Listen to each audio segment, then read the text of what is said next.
Bom dia, graça e paz. Quero compartilhar hoje com você o Salmo 78, versículo 18 e 19, que diz assim: E tentaram a Deus no seu coração, pedindo carne para satisfazerem o seu apetite. E falaram contra Deus e disseram: Poderá Deus, porventura, preparar-nos uma mesa no deserto? O tema da minha mensagem hoje é: desertos são necessários. Deserto eu entendo que é a academia de Deus. Deserto é didático, deserto é pedagógico, deserto é ensino, é instrução. Vários homens e mulheres foram para o deserto para serem trabalhados. Nós vemos Jesus em Mateus capítulo 4, versículo 1, diz que Jesus foi levado pelo Espírito para o deserto para ser tentado pelo diabo. Nós vemos em 1 Reis, capítulo 19, Elias foi conduzido ao deserto. Nós vemos vários textos dizendo que Deus levou o seu povo ao deserto. Nós vamos lá para Oséias, capítulo 2, versículo 14. Portanto, eu os atrairei e os levarei para o deserto e falarei ao coração deles. Nós vemos também em Ezequiel 20, versículo 10, que diz: Eu os tirei do Egito e os levei para o deserto. Nós vemos também em Deuteronômio 29, versículo 5, 40 anos os conduzi no deserto. Sobre vós não se envelheceram as suas vestes e nem se gastaram as sandálias dos vossos pés. Deus é um Deus de deserto. É um Deus que trabalha no deserto. E muitas vezes nós não queremos ir para o deserto. Mas nós precisamos, porque senão nós não crescemos espiritualmente, não desenvolvemos espiritualmente, não amadurecemos espiritualmente. Desertos são necessários. Eu imagino um bebê ainda no ventre da sua mãe, ali ele está seguro, no conforto, mas quando ele é tirado daquele lugar, ele não chora por causa da palmada que o médico dá nele. Mas ele chora porque ele ali começa o nascimento, o crescimento, o desenvolvimento e o amadurecimento. Ele sai daquela zona de conforto, ele sai daquela segurança. E nós muitas vezes vamos para o deserto porque Deus está interessado em nós, em o que somos, não no que fazemos. Deus está mais interessado em mostrar que Ele é a fonte do que Ele nos mostrar o recurso. Ele é o recurso no deserto. E Ele nos leva no deserto para nós sermos testados, provados.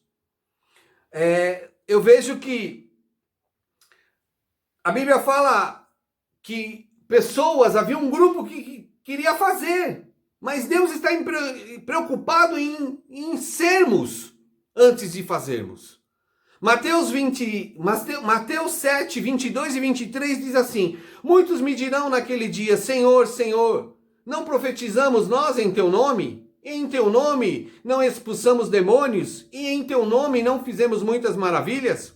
E então lhes direi abertamente: Nunca vos conheci. Apartai-vos de mim, vós que praticais a iniquidade. Aqui havia um grupo que estava preocupado em fazer, mas não tinha nada com Deus. Tanto que Deus fala: olha, apartai-vos de mim que eu não conheço vocês. Então Deus está preocupado em quem somos. Deus está preocupado em trabalhar em nós.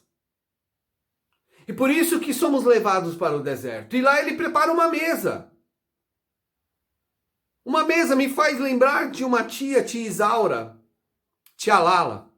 Você chegava na casa dela, ela sempre tinha uma mesa posta, ou com uma toalha florida, ou uma toalha branca, com café, com pão, com bolacha. E eu puxei um pouco a ela, que eu adoro uma toalha branca. Não sou muito chegado na florida, mas uma toalha na mesa branca. Mesmo que eu vou tomar café sozinho, eu monto a mesa bonitinha. Eu não gosto de meia toalha na mesa. Eu gosto de uma toalha por completo. E interessante, é lugar de relacionamento. é lugar de privacidade, é lugar de falar com Deus, é lugar de relacionamento na casa. E Deus nos leva para o deserto, prepara-nos uma mesa para falar conosco. Desertos são necessários. E Deus fez muitas maravilhas com esse povo no deserto. No Salmo 78, ele tem 72 versículos. Eu tive um professor que 5 anos ele estudou esse salmo. E nesse salmo há 80 manifestações de Deus no deserto. Uma coisa linda. Deus trabalhando com o seu povo no deserto. Deserto é lugar de nós entendermos que Ele é a fonte dos nossos recursos. Deus se revelar a nós. Desertos são necessários. É lugar de capacitação. É lugar de propósito de Deus falar com o seu povo, como Ele falou no deserto. E continua falando. E o interessante é que o deserto é lugar de ser provado. E estudando, eu pesquisei algo que o lápis e o diamante, eles têm o mesmo material, o grafitá.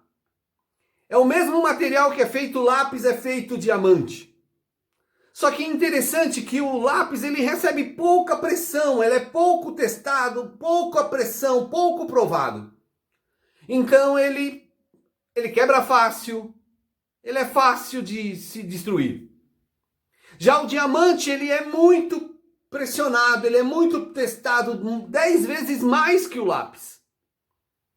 Só que o diamante ele fura, ele perfura, ele afia, ele corta. Então a gente pode entender que quanto mais provado, melhor ficamos. E Deus não nos quer usar como um instrumento, como um lápis, mas Deus quer nos usar como um diamante. Como um instrumento na mão dele, para louvor e glória do nome dele. Interessante, eu queria encerrar aqui dizendo uma fala para os líderes. Para os líderes. Jesus, ele teve 3 anos de ministério. Mas ele se preparou 30 anos. 30 anos de preparação para 3 anos de ministério. Para 3 horas na cruz, aproximadamente, e para 3 dias no túmulo. Ele se preparou, vamos colocar assim, cada 10 anos, ele se preparou para 1 ano de ministério. Foram 3 anos de ministério, 30 anos de preparação. Líder, é a hora de você preparar aqueles que estão debaixo da sua liderança, de instruir, de ensinar. O que vamos fazer pós-pandemia? É hora de preparação. É hora de ensinar, é hora de instruir. Então eu queria deixar essa fala. E deixar uma outra fala. Muitas pessoas não entendem. Mateus capítulo 26, versículo 6. Aquela mulher que ela pega um vaso com um bálsamo caríssimo e derrama sobre a cabeça de Jesus, entendendo que ele iria aquilo foi para o seu sepultamento. No versículo 6 e 7 ela derrama aquele vaso. E no versículo 12 ele declara, ele fala, olha, isso foi para que ela entendeu que eu vou para o sepultamento. Ela entendeu a oportunidade. Esse mesmo livro de Mateus, versículo 27, do 57 ao 60. Eu imagino José de Arimateia. Quanto tempo ele se preparou, como essa mulher se preparou, quanto tempo guardando aquele vaso de alabastro com um unguento caríssimo. José de Arimateia, ele pede o corpo de Jesus para Pilatos depois da morte. O envolve num linho e fino e limpo lençol e coloca num sepulcro novo o corpo de Jesus. Quanto tempo José de Arimateia se preparou para aquele momento? É tempo de preparação. Deserto são necessários. Tempo de preparo, tempo de ensino, tempo de instrução. Eu quero deixar isso para você nesse dia. Que Deus te abençoe, em nome de Jesus.